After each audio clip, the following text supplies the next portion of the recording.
Pada hari ini saya mohon kepada raja-raja Melayu bahawasanya orang Melayu itu ditindas, orang Melayu tengah susah, orang Melayu tengah menghadapi pelbagai masalah. Saya harap supaya raja-raja tolong turun lihat keadaan rakyat. Konon-kononnya kita perkasa ni bermain perkara-perkara yang resis, tetapi sebenarnya hakikatnya tidak.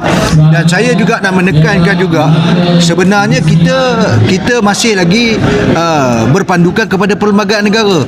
Apa yang perkasa pertahankan adalah hak orang Melayu, dan kami tidak pernah meminta bangsa lain ataupun hak-hak bangsa orang lain.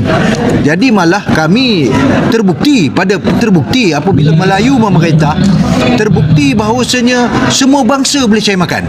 Terbukti kita lihat daripada nombor 1 sampai ke nombor 10, kita tengok orang terkaya di Malaysia boleh dikatakan 7 itu semua daripada kaum Tionghoa ataupun kaum Cina. Ini secara jelas menunjukkan mereka ini bebas untuk mencari rezeki, bebas untuk cari makan, bebas juga untuk berbuat apa-apa sahaja. Bukan sahaja ini, malah apabila mereka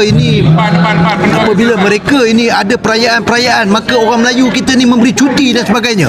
Jadi sekarang ni kita orang Melayu bukanlah sahaja sudah hilang kuasa, tetapi hakikat sebenarnya orang Melayu pada hari ini telah tiada kuasa.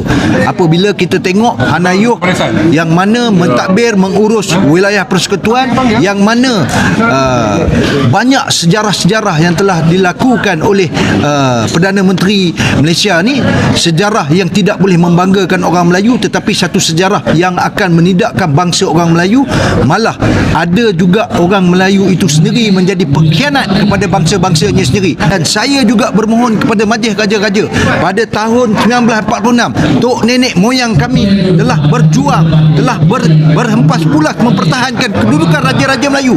Pada hari ini saya mohon kepada raja-raja Melayu bahawasanya orang Melayu itu ditindas, orang Melayu tengah susah, orang Melayu tengah menghadapi pelbagai masalah. Saya harap supaya raja-raja tolong turun lihat keadaan rakyat, kan.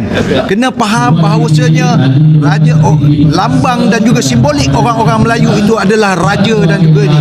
Saya amat berharap supaya perkara ini diambil tahu oleh raja-raja Melayu supaya memastikan kedudukan orang Melayu Islam itu sendiri terbela di tanah dan juga buminya sendiri.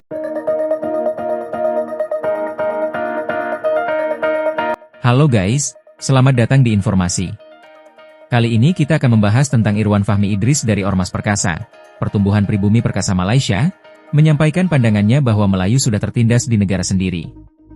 Orang Melayu tengah mengalami kesusahan dan menghadapi berbagai macam masalah.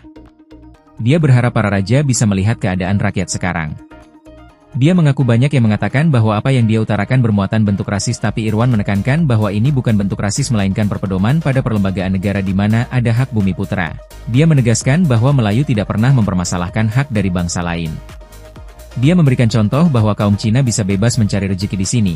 Terbukti dari 10 orang terkaya di Malaysia diisi oleh kaum Cina. Ini menurutnya adalah bukti bahwa siapapun bebas mencari rezeki di Malaysia. Bahkan ketika kaum lain memiliki perayaan tertentu, kaum Melayu siap memberikan hari libur untuk mereka. Namun Irwan menegaskan bahwa kenyataan ini adalah bukti Melayu sudah kehilangan kuasa.